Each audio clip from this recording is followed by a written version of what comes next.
Hey, welcome to Truthfully Speaking with Dr. Nay podcast, brought to you by CKJ Live, inspiring everyday people, enlightening them with life-changing information, and empowering them to live in truth. In the words of Nova Bordelon from the popular TV show Queen Sugar, speaking truths start conversations. Well, let's get ready to have some necessary conversations to create some necessary life changes. Join me in Truthfully Speaking. Good evening. Welcome to another episode of Truthfully Speaking with Dr. Nay. Super excited about this evening. This evening we are celebrating Kidney Awareness Month.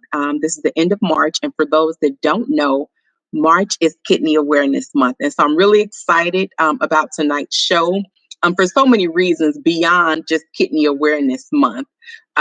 Do me a favor. I'm going to allow comments on. So if you guys want to comment, drop a, because I can't see.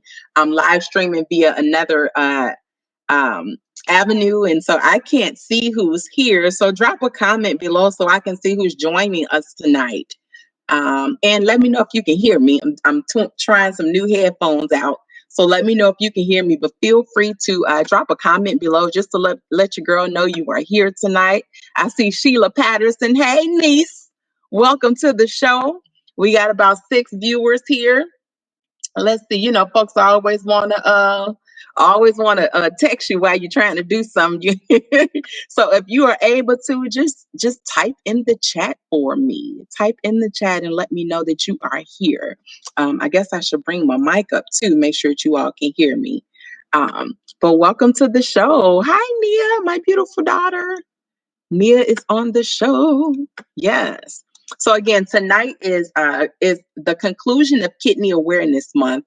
And so we'll be focusing on kidney awareness, those that have been living with kidney awareness or kidney disease, and just in general, just celebrating. We know that Women's History Month was also during the month of March. And so we've had a number of great reasons to celebrate this month.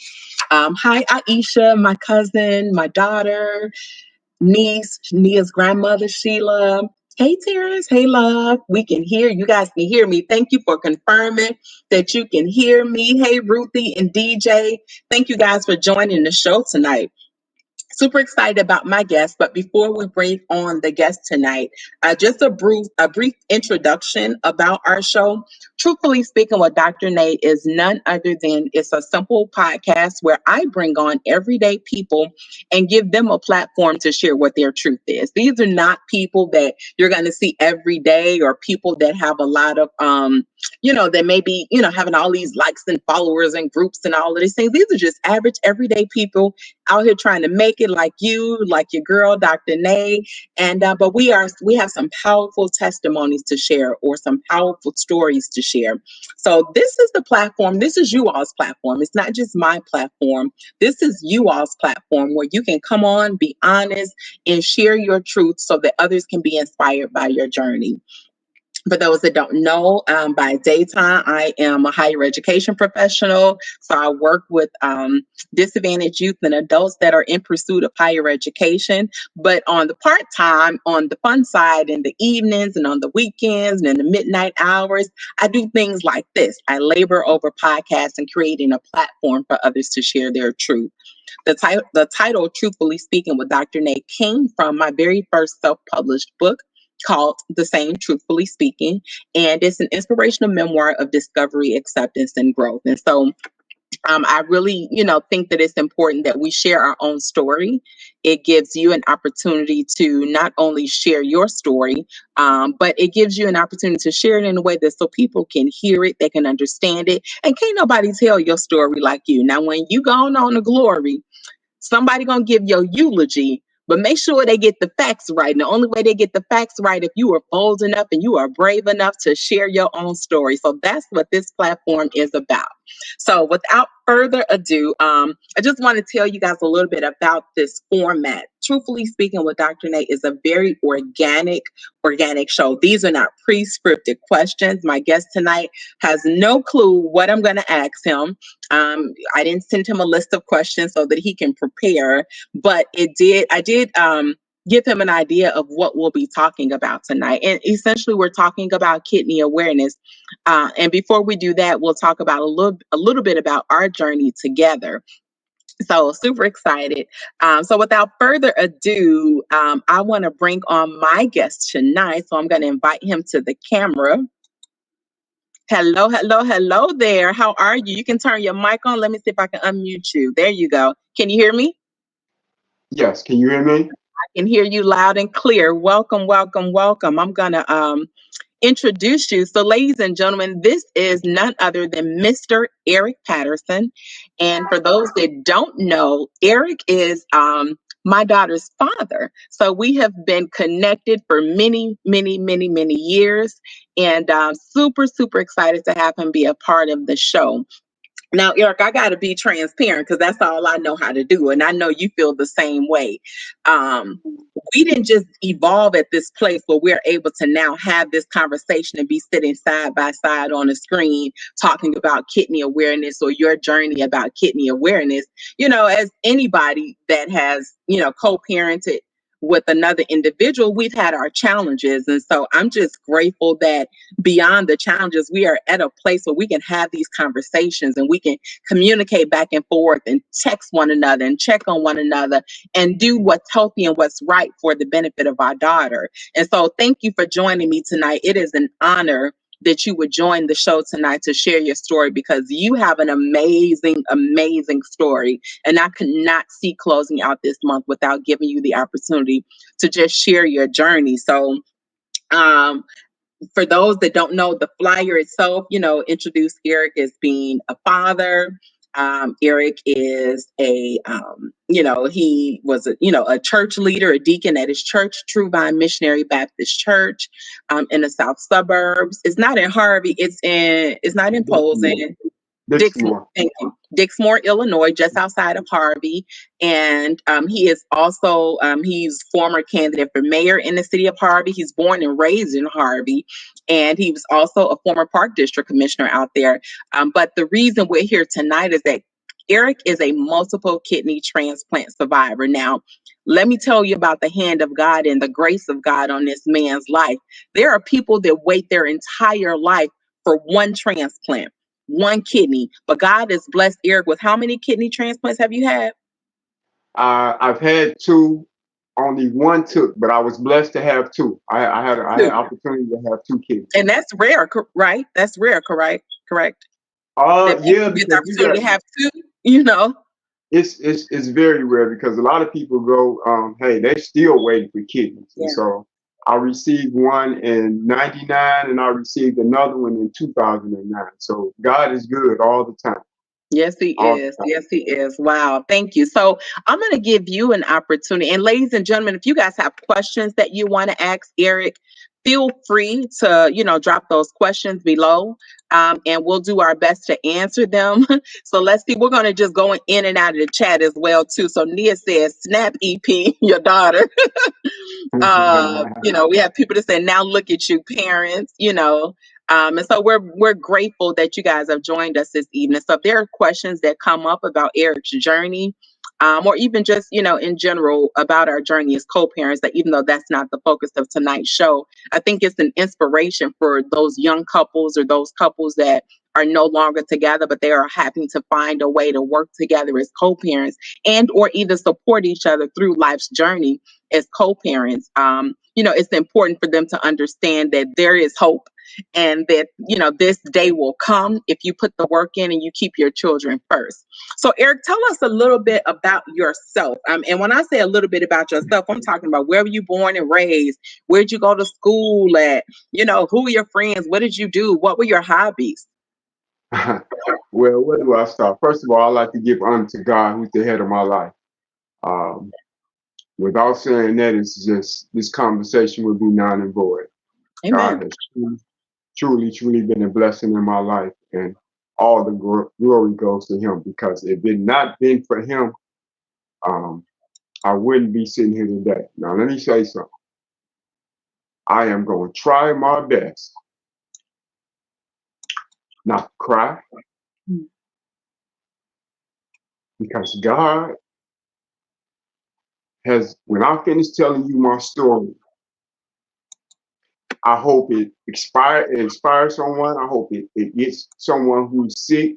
I hope it gets them up off the couch. I hope it just sends joy through you to the point where you feel like you can just reach the moon Yeah. with my testimony. It's not even a story, it's a testimony because truly Yes. it's done through God.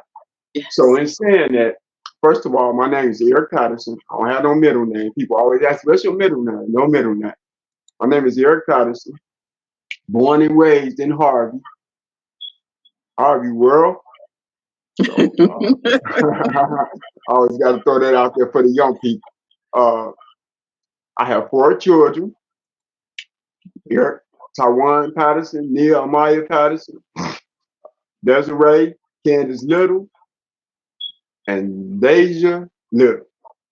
Those are my heartbeat. That is what keeps me going, and that's what keeps me fighting with this disease to live and wake up to see another day. Uh, as I say, born and raised in Harvey, graduated from Thornton High School, graduated from Rosa Parks. For you all who know Rosa Parks Cougars, Washington Elementary School. I'm going back. I played basketball all throughout my life. I got 2 state championships at Rosa Parks. Uh, That's some other good stuff I done in my life. Let's speed it up. Graduated from high school. Uh, Started working. Went to college. Went off to college. Didn't finish school, but I did attend college. And then from that point, I think just being at a young age, from the age of 20, 22, 23, I moved to Wisconsin. After I came back from school, I moved to Wisconsin. And that's when me and my best friend, shout out to Tracy Webster, Trey Webb, uh, that is my best friend. That is truly my man, 100 grand. Uh, and he knows this journey better than anybody because it started with him. I was in Madison, Wisconsin living, and a lot of you may not know that kidney stones. They always talk about the kidney stone to pass. Well, I think that's how it started with me. I had a kidney stone that tried to pass through, and it almost took me out of here. So I started I was 26 years old when this all started. Tracy rushed me to the hospital, got me in the hospital. I went into a coma. Mm. May she rest in peace. May they both rest in peace. My grandmother, Tanky L. Patterson, and my godmother, Elizabeth Dickerson. They both rushed up there. And I was in a coma for 4 days.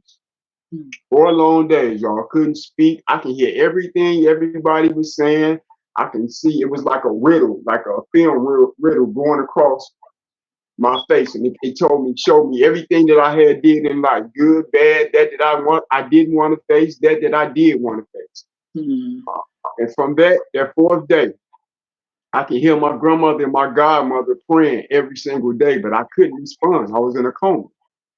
How I went from there when I went in there, and I might be exaggerating with these numbers, but I'm pretty much close. My blood pressure was 237 Jesus. over 203, if I'm not mistaken. Lord have Now mercy. most of you are like, come on, Eric, that can't you wouldn't be here with a blood pressure like that. But again, I keep telling y'all, I have a God in my life that people don't understand the things that I'm going to tell you that I've been through, how I made it through. So in saying that, I was in a coma. That put me into a coma. So like I said, I was out. They didn't know whether I was going to make it out, whether I had strokes. They didn't know what. That 4th day, I came out of that coma. And the thing that they use, the medicine that they use, y'all gonna trip on this. The medicine that they use to bring my blood pressure down was Rogaine. And Wow. Rogaine for your hair. The hair That's products? that's what dropped my pressure to bring me out of that coma. Now you talking about praying? My grandmother and my godmother prayed They didn't know that I could hear them, but I just couldn't respond. But I could hear every word, everything they were saying, and they prayed. They were some praying warriors. You hear me? They were Yeah. praying, and so we went from there. That's when I found out, I had options, got better, started going to doctor's appointment, and like, hey, you're gonna have to go on dialysis. That's 1996. Wow. 26 years old. I Now, hold on for a tried. second, Eric. Let me ask you a quick question about that. Because you said you were 26, right? You were living in Wisconsin with your best friend. Y'all was living y'all best life, right? How did Yeah. that feel at 26 years old to be getting this news and to be having this health scare like that? What did that feel like as a 26? You're supposed to be out here dating the women and kicking it. And, I know y'all were into basketball. So how did that feel? It felt like your life probably was Uh, interrupted. Talk to the it, people. it's just it's like a car accident. When you you have a car accident, the first thing is boom, like, oh my God, you know what I'm saying? It's blowing your mind. You're like, why me, Lord? Why what have I done? Where's this leading? I don't know nothing about dialysis. I done heard my grandma talk about diabetes and all this different stuff and dialysis, but being young, you don't take the time to really know what that stuff is, but the term, but you don't know what it really is. And so, of course, me and Trey, we freaking out. We don't know what's in store and what dialysis does and how it works or anything. And so Yeah. I had all type of things going through my mind. I was 26 years old. Um, and I didn't know. I didn't know, Nation. It was devastating until I started going on my journey. Yeah. And the journey was, first of all, to get established that you're gonna have to go on dialysis at 26 years old. So that means you're gonna have to stop doing a lot of things that you do that a 26-year-old does. Well, that's what I thought, but God had other plans for me. I don't think I missed a beat. I don't think I missed a beat. I might have, and I'm on dialysis right now, just to let you all know. Hmm. But I don't think I missed a beat from 26 till now. I probably didn't work for about a year. So I took that year off because it was devastating. You had to get used to dialysis, going to the clinic. Mind you, I had to leave Wisconsin, leave my livelihood, go back home because Tracy was the only family. Tracy and Troy, they were the only family that I had there. And so at the time, I needed my grandmother, to nourish me, to care for me, to help me get along this journey. Hmm. With the help of her and my godmother and God, of course, we dealt with it. So I came back home. I left Madison, Wisconsin, came back home to Harvey World, and I began my life as a dialysis patient. And it was rough. Listen, I tell anybody, I don't wish this sickness or this disease on anyone because everybody is different, but it was rough in the beginning. I was 26 years old. Now, mind you, when you go on dialysis, that means your kidneys fail you. When you go on Hmm. dialysis, that means when you urinate as a male, when you urinate, that's waste coming out of your body. So now, even though I'm still urinating at the time, my kidneys are not functioning and flushing the fluid out the way it is. So I'm retaining fluid. So what dialysis does, it gives you an artificial kidney, which is what you go to dialysis for. So it's a long tube, and it gives you a kidney, and it takes your blood. You have what you call a venous and an arterial. So when you first go on dialysis, they put the tubes in your chest. So you have a catheter, is what you call a catheter. So you have a tube, it's called a venous, and then you have arterial. So one tube takes the blood out into the machine and it cleans it, and the other one returns it back to your body. So when the blood comes back into your body, it's cleansed. So it's just like when you go to the bathroom and urinate, you're being cleansed. You're being filtered out. So Flush out. Yeah. that's what dialysis patient. You Okay. can live with one kidney. Just to let you all know, you can live with one kidney if you was to donate. And I hope a lot of you are organ donators. I am. You can live with one kidney.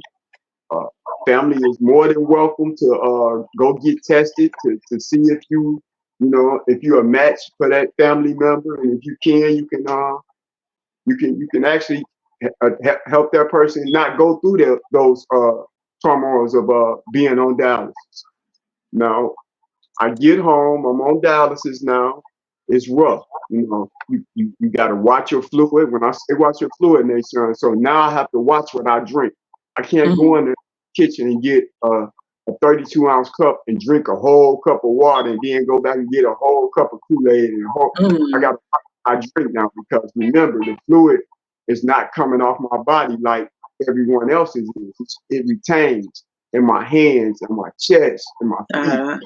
So now you have to drink like 8 ounces of water. So 8 ounces of water, that might mean they saying you might have a styrofoam cup of water or whatever your drink may be, water, pop juice, really basically water they want you to drink. Mm-hmm. So now you're changing your lifestyle from 26 years of eating and drinking anytime you want, eating whatever you want, to now you got on this thing, it's called a renal diet. That's the diet you have to go on when you become a dialysis patient. We got an hour, right?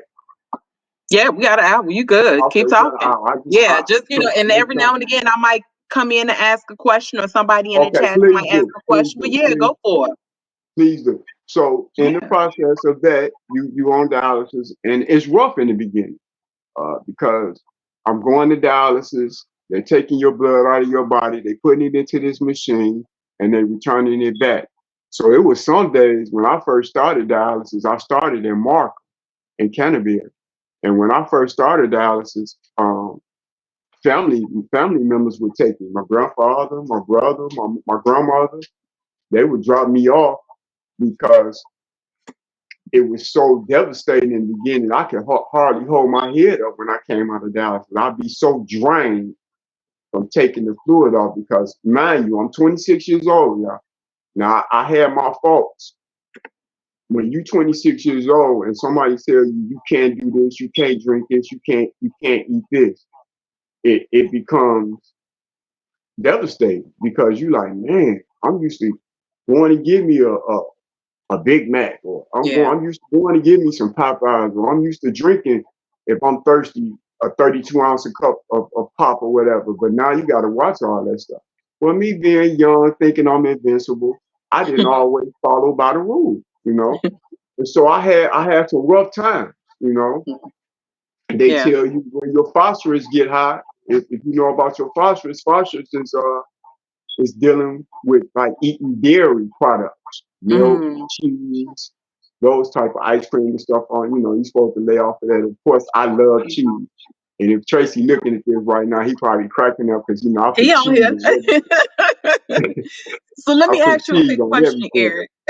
Because you're right. You definitely right. And I couldn't imagine being in your position. And just when I was preparing for the show, I learned that 35% of Blacks make up the population of people that suffer for kidney disease. And while that may not seem high because it's not over 50%, when Blacks only make up 15% or 13% of the population of the US population, that's high. That 35% is a high number. And then a good, almost 5 million people over the age of 20, either Black people, are suffering either with diagnosed or undiagnosed type 2 diabetes, which is another leading cause that leads to kidney failure in people that look like us.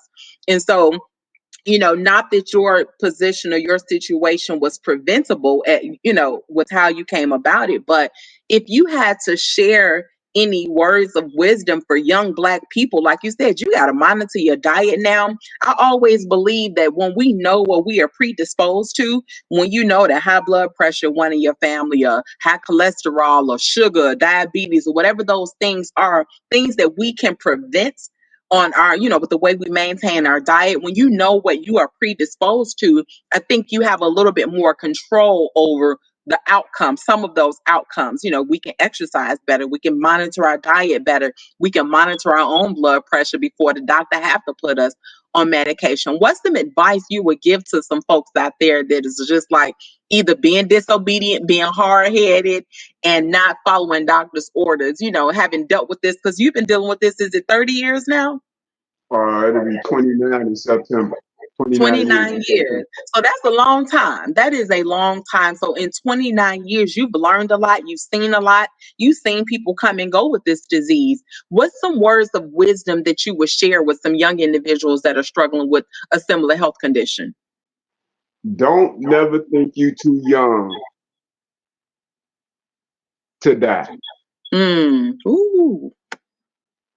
Don't never think you are too young to be sick for the rest of your life. Don't never think you are too young or too old, in this case, to say, I need to go to the doctor and get myself checked out. Most black men, and I say this being a black man, try to stray away from going to the doctor. That's the last thing we want to do because we're strong, we're men, we're providers. Don't ever be afraid. When something is going on with your body, do not ignore it. Seek help for whatever that illness is because it's not normal and you need to find out what is going on with your body.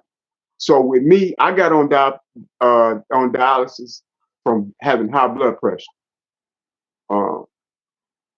So I ignored that for many years. I thought I was working too many jobs, so cut down on the work, and I thought it was this. So I needed to do this.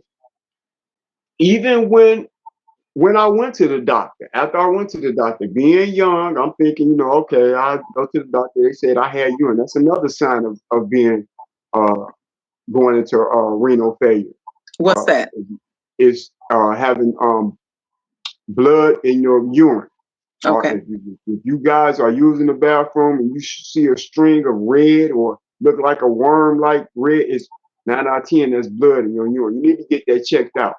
Another sign that lets you know that your kidneys are failing you. When you're using the bathroom and you get a lot of bubbles in the water, they just foam up, that's another sign that your kidneys might be failing you. When your feet swell up on the constant, that's another sign that your kidneys might be failing you. So just to answer your question though, Nashawn, you have to be willing to go to the doctor. And I just say, I know a lot of black men in my life. I know a lot of black men that I've seen on dialysis and stuff. Like I had a young man, just to give you an example, I go to dialysis in Orland Park. So there isn't too many of us in there. It was just me and this other black guy that was in the dialysis center. Well, sad to say, he's no longer with us. He never got the grasp of being on dialysis. He would miss treatments. He was in denial about he wanted to drink what he wanted to drink. He wanted to eat what he wanted to eat. And he just never became compliant with the state of being. You can live, as you can see, I'm a witness. You can live on dialysis, and some do and some don't, but it has a lot to what your will is. What is your will to live? Come on. Come on. So now you're preaching. Come on. What is your will to live? What do you want to live for? First of all, I live for God. Second of all, I know that He covers me with the blood of Jesus. Second of all, at the time, I just had a son, but I had a seed. I had something to live for. I had a child to live for. And then you had my grandmother, Nation, how close I was to my grandmother and my mother and my brothers. And go on my uncle and on and on. I'm still here and they've gone on to glory, man. Yeah. It's and this is where I started getting touchy at because it's so much. But I'm trying to answer your question. Yeah. You have to go check up, get them checkups. You know, when you start all those signs that I just told you, write them down, guys. If y'all listening, write them down. You ain't never too strong and too buff to get sick. You Yeah. know, you can work out every day. I play ball every day. I was working out every day when I got with my blood pressure got high. But the most important thing is you have to watch your diet. Yes. Your diet is the most important thing through it all. Yeah, I'm talking about diabetes. I'm talking about high blood pressure. I'm talking about poor circulation. I'm talking about anything that you can think of health wise. It starts with your diet. Too much of anything Hmm. will kill you. Too much good stuff will kill you. We need to do everything in moderation. You know, and that's what I did. I abused food. I ate a lot of cheese and I ate a lot of this and then when you young, I gotta have salt. We already made of salt. Yeah. So we don't really need a lot of salt. That's just what our minds telling us that. You don't have to use if you can avoid using salt, I tell you to this day, don't use it. There's so many different seasonings out there, lemon peppers and Hmm. gingers and all type of seasonings, Italian seasonings and things that you can use to season your food Yeah. without using salt. So salt it's a silent killer for black people. Yeah. I'm just gonna keep That's it real. real. And That's so real. Let you me have ask you a to quick question. Oh, go ahead. yeah, you have to maintain a good diet. And I'm not just saying when you get 30, 40 years old, you need to practice it now. Eat Yeah. salad, eating more boiled foods and broiled foods and baked foods instead of fried foods. Staying out Yeah. them restaurants, cooking home cooked meals more than you Hmm. do eat out. You know, Yeah. those are things that if I had have done that more, I think but again, it's God's will. God gonna put in your life what He want in your life. But He sent me on this journey for a reason, Yes. and that is the main thing that I think that I can tell that black men out there. Watch your diet. Yes. Watch your diet. I don't care if you're 26. I don't care if you're 46. Your diet is very important because what it does is over the years, that bad eating and those bad habits, it catches up with Yeah. Yeah. you. And so therefore, sometimes it comes through diabetes. That's how you can get on dialysis. And Mm. sometimes it comes from high blood pressure. And of course, keep the stress out your life, guys. You don't need no stress in your life. What God can't fix, it just won't get fixed. You gotta Mm. have the will and the manifest, and you gotta have the faith to go on in life with what God gives you. So that's the main. If I had to answer your question, Sean, it would be maintain your diet. Eat right, Sure. fellas. Eat Good right. stuff. Good stuff. So now, because you're absolutely right, we as people of color, we can cook the mess out of some food, right? We got Easter Sunday coming up. You about to get the Right, collard right. greens or the mustard turnips on, and we're gonna put the ham hock in there or the smoked turkey meat.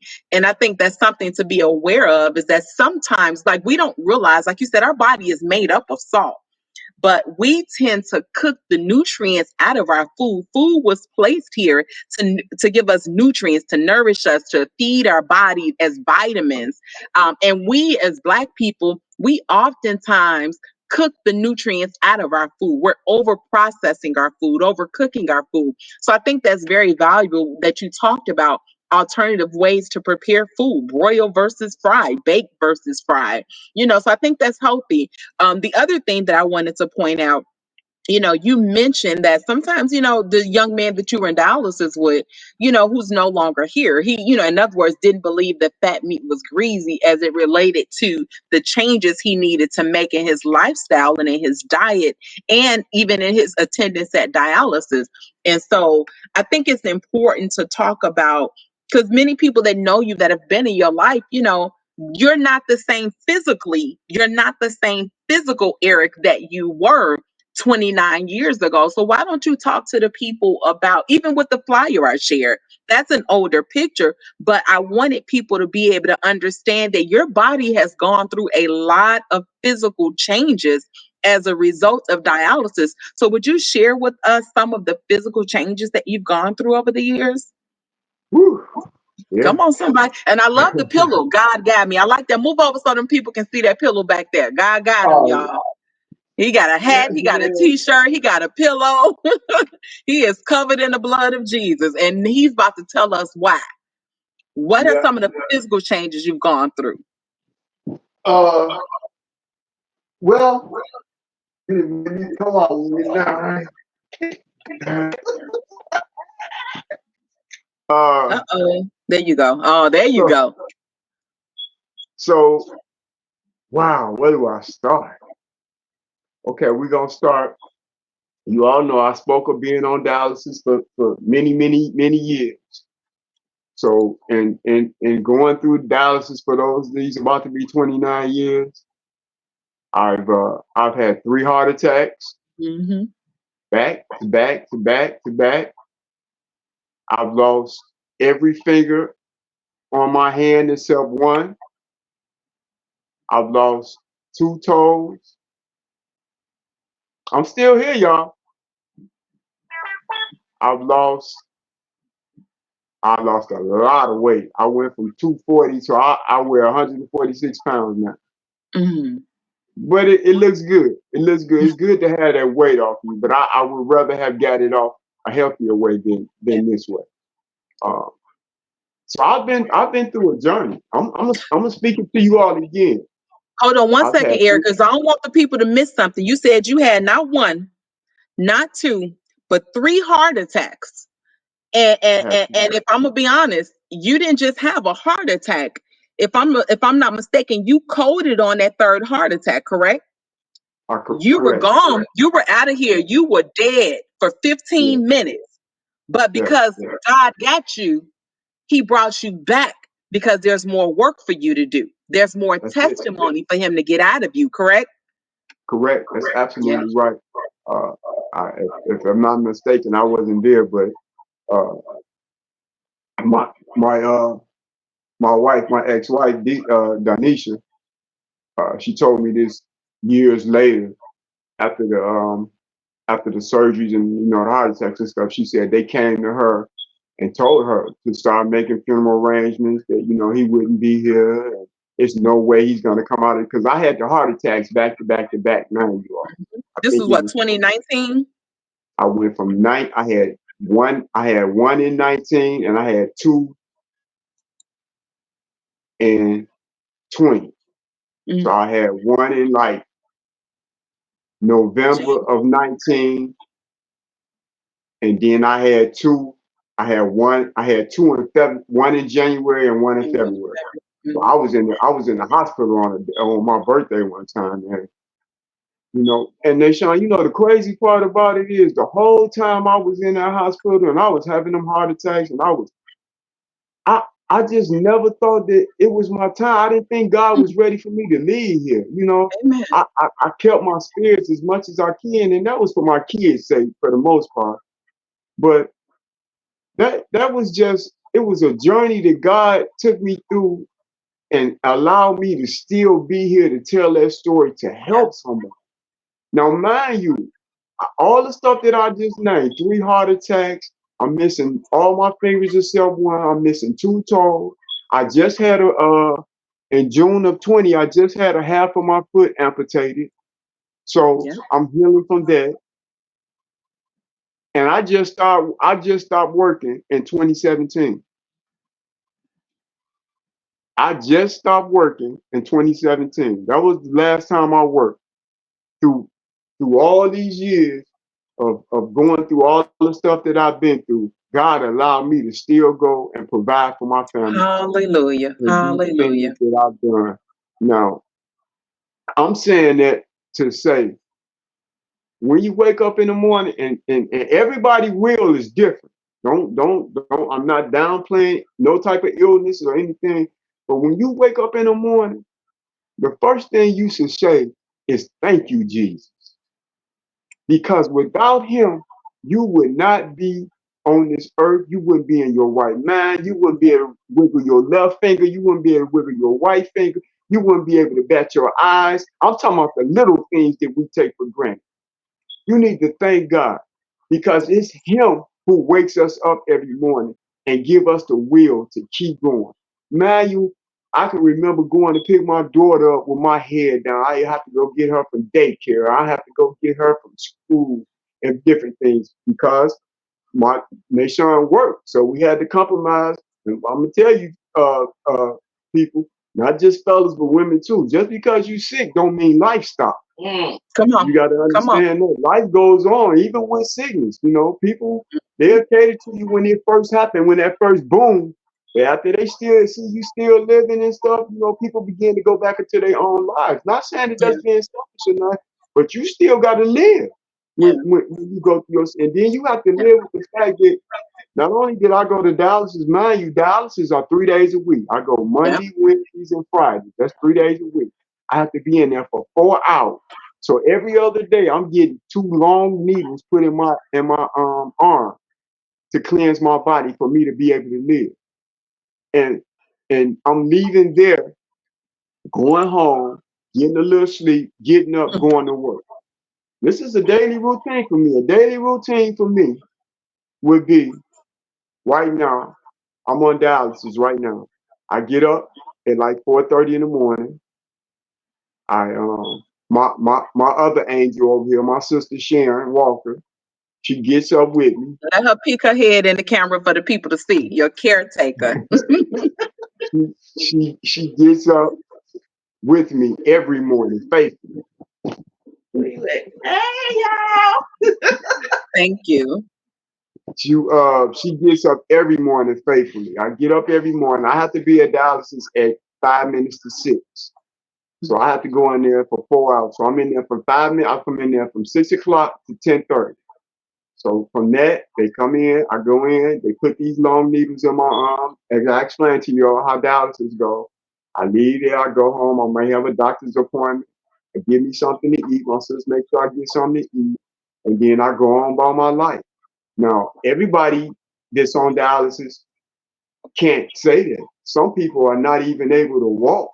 Some people are not even able to hold their head up when they get out of dialysis, and some people are not even able to go to work, y'all. I'm telling y'all, I work as long as I've been on dialysis. I've been working. I have not missed a beat. Let me just tell you how good my God is.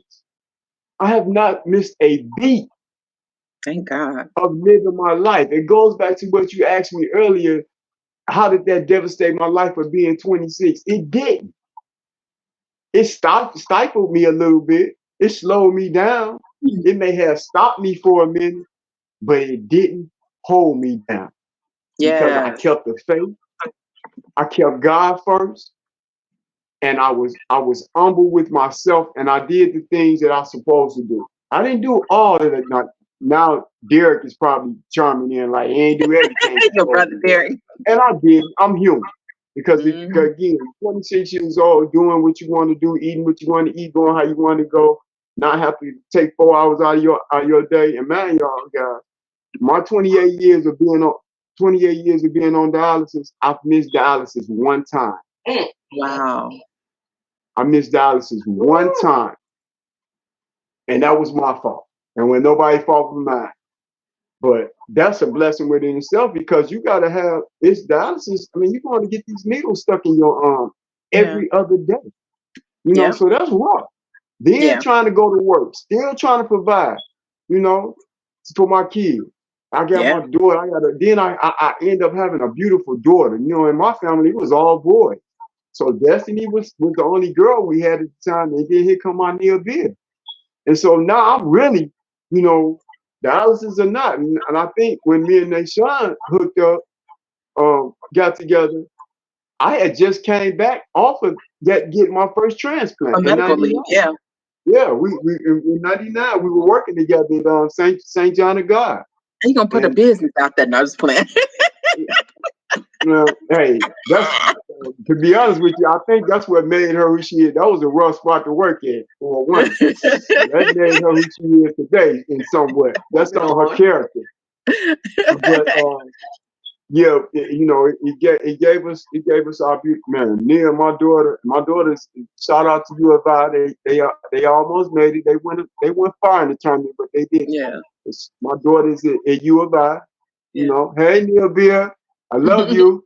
She Hey, on here. Deputy. Hey, Desiree. Hey, Deja. You Hey, missing all your hey, Derek. Hey, Sean. Hey, Bud. Yeah, Hey, everybody on here. Sam. Coretta, I gotta make sure I Uncle give Sam. shout out to my loved one. Ring, Cole, whoa. And don't charge it to my mind and not my heart. Cause you know my family, I love you all. I Hmm. love you all. Jen, Patricia Allen, all the people that's in my life now. I love you and I thank you for being in my life. Demetrius, if you let me take this second, Nashawn, I hope he don't get mad at me, and I hope because I'm only doing this to help. My brother just got diagnosed with having kidney renal failure disease, Demetrius, Hmm. and so he's going through it now with dialysis, and hopefully, by the grace of God, his kidneys are going to kick back in. But it just shows Demetrius is 26 years old, same That's age what I I'm was. saying. Yeah, 20, under And 20, over the age of 20. yeah, and we want to send prayers up to him that he would get better. And I think he's going to end up being off of dialysis, but we're going to send prayers up to him. But in Yeah, saying that, I got a question for you, Eric, real quick about that. Because you mentioned that you had two transplants.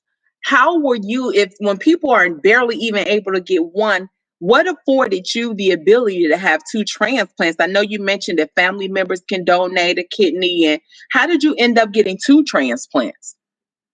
girl, you know I got juice. Stop playing. EP, baby. But EP young people, over here. No, see, no, no. see, this is why we ain't together now. On a more serious note, I would to be honest, that's a good question, man, Sean. Juice And with Jesus. Ain't nothing wrong let with it. Juice with Jesus. let me let me explain. So the first kidney that I got in 1999, I got it from a condiver, which is a person who's died. Mhm. So somebody who they donated their organs, and I just so happened to be a match. Northwestern is one of the best hospitals that there is to go to. If you're gonna get on the transplant list for a kidney, make sure you get on Northwestern's transplant. They are very diligent and are very good about finding kidneys for Wow. people. And they look around your birthday. They really look diligently to find you a kidney if you for a kidney. So one of the best hospitals to go to. That's why I had my first kidney transplant at was Northwestern Hospital. Now the second transplant that I got it from a friend, Mm. and God knows he's a great friend. His name is Lamont Brown. He's written books. He's been a civil rights leader in Harvey for as long as he could be, uh, and he's a good guy. But he gave me my second kidney, and it was a blessing. And let me tell you how that story went. So you had Dee Dee, my ex-wife, you had my mother-in-law, Michelle Campbell, and you had Lamont Brown. They all were a match for Hmm. me to get a kid. Hallelujah. And do you know they fought to see who was going to give me that kidney? And I guess Hmm. you see who won. But Lamont was adamant about giving me that kidney that it was not. And now Lamont, mind you, Lamont got kids too. And Yeah. so he could have easily, been like, no, I got kids, maybe one of them. He wasn't selfish with it. He was gun ho about it. He was from the beginning. He had no hesitation about it. He didn't want to read about it. He just all he know he wanted to give his friend a kidney. And so Yeah. that's how I got the second kidney. And Mind he didn't you, want you and your wife to be down, right? yeah, yeah. Yeah. And You he know? thought about he didn't want, and with the when you giving a kidney, you're not as down as long, but you're still down. So that Yeah. that takes toll in the household with the working and stuff. Yeah. And so he was Lamont Brown, man, Yeah. he's always in my soul. He always in my heart. Most definitely, man. He gave me my second kidney.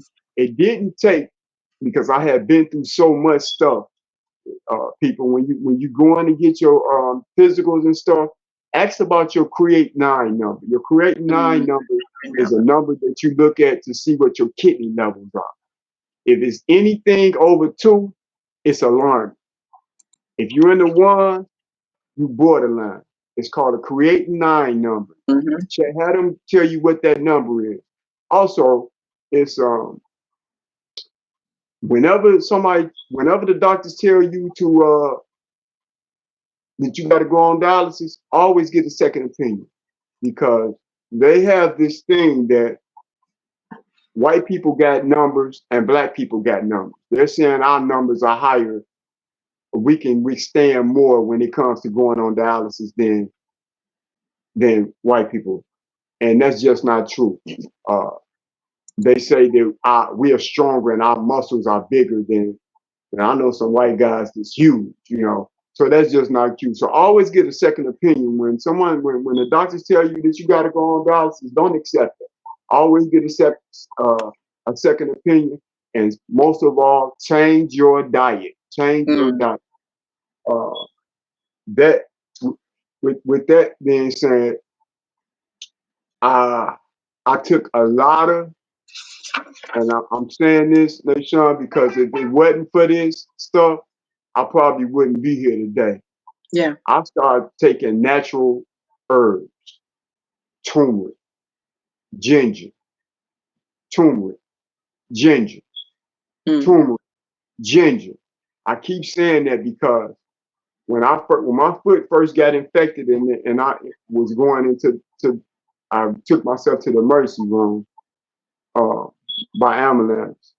It was eating my skin up right while I was looking at it. I had a disease, and I can't pronounce it. It's psychedelic something, but it was eating my skin up. And so my sister began to give me turmeric and milk, and I would drink ginger in my juices. And that, whatever it was, it stopped my foot. It was the infection. It was going from the top of my baby toe. It went under my foot, and it was headed toward my heart. So they had gave me a 50-50 chance to leave. This just June of 2020. They had gave me a 50-50 chance of living. And again, God ain't ready for me. He got work for me to do down here. Yeah. And so with that turmeric, it stopped that infection from rapidly going up my foot. It started to heal from the inside out. So I tell people, don't forget where your roots come from. We so used to going to the doctor and they giving us 20 milligrams this, 100 milligrams this, and we never research it. We just take it. But look at all the side effects. We talking about all natural. Turmeric is all natural. There's no side effects to it. You take it and you go on about your business. Yeah. And it heals from the inside. And I'm telling you from being a witness. My fingers, they don't hurt. The pain that I would usually have from having this amputation, I don't have it. It brings out mucus and it helps with so many things. My sister has a business where she sells, turmeric and stuff, and she promotes. Yeah, I was going to ask about that. A lot of people think she is in it for the profit, but she's in it for the healing. And so she tells as many people as she can. She shot it all over the world if she could. Go get that turmeric. So if you're listening tonight, go look it up. Don't just take my word. Look and see what turmeric does. Look and see what baking soda does for you. And it helps with a lot of remedies and different things. Wow, Nation, I got so much. And I want to say something about that real quick.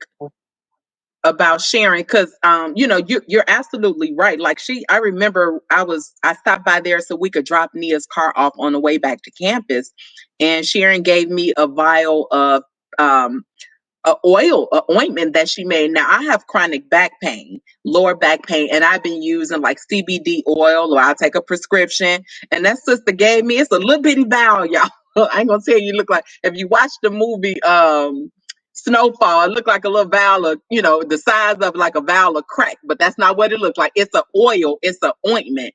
And I put that ointment on my back.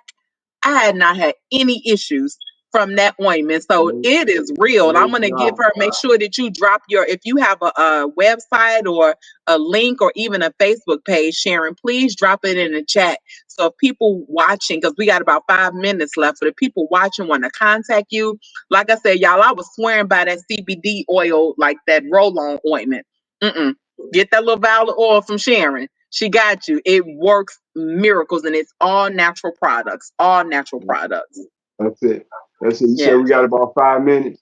Yeah, we got Nation, about 5 more minutes. So what else you want to share? I just want people to know that God's will is your will. If you can take anything out of what we said, just have the will to live. And when you have the will to live, God hears you. He hears you when you speak. But you just can't, we get to the point in our lives that we be so busy and we're doing things and we going and we not sick and we don't be in the hospital and we don't. But as soon as we get sick or something goes wrong, oh Lord help me. Call on him when things are good because God has been good to me. And I'm gonna Yes. repeat again to you all. I've had 3 heart attacks. I had every finger on my finger except on my hands except one being amputated. I have 2 toes that's been amputated, and God is good to me. Yeah. I'm And still 1 here, foot, right? and I have a half of a foot. Yeah. I got so much I forget some of my illnesses, but I don't feel like I look. I don't feel that what I've been through. I don't feel that, and I just I thank you for letting me use your platform to share my story with people. And I hope something that I said would encourage somebody. I hope something I would say will help a person who's going on dialysis keep going and keep on keeping. You don't have to stop traveling. You don't have to stop doing anything in your life that you want to do because you're on dialysis. It's just a stepping stone. And when you eat right, and I'm gonna keep it iterating that when you eat right and get a good diet going in you, it'll go a long ways for you. And I just thank you again, Nation. I thank you for Yeah, your of friendship. course. Thank you Yeah, for being in our partnership as parents. that's right. Uh, and I hope that we can do this again. And I Yeah. might have some more war stories, but I'm still here. In the bottom line, Yes. I'm still here. And I thank God for it. Again, I Amen. hope something that I was said educated some people who on dialysis or who going through kidney renal failure or whatever. And we thank you and we thank God for you, Nation, for giving people like me the opportunity to tell my story. Amen. Amen. Man, thank God. I just thank God for you and for, sharing and for the years that Derek was taking you back and forth to dialysis and for Dee Dee, how she was your caretaker while you Yes, guys were together and your children, so I'm grateful that you're still here for our daughter. That's been my prayer for you. God, sustain him, if nothing else, so that he can continue to see his girls grow and his son grow. And, you're not even a grandparent yet. Thank God, no, So God no. has, who knows, you got some of them corny jokes he may want you to share with grandkids one day because, you My jokes corny, ain't funny. but I'm so grateful that and to be honest, guys, this wasn't anything planned long term. I literally, Nia was home over the weekend. Our daughter was home over the weekend, and she's actually working on a project for school related to kidney awareness. And she brought it to my attention that, oh, March is Kidney Awareness Month. And I'm like, dang, March is coming to a close next week. And I'm like, I know I said I was only going to do 1 show a month, but I can't close out this month and not give Eric an opportunity, having known his testimony, to share his testimony because I just knew in my heart of hearts it would bless so many people.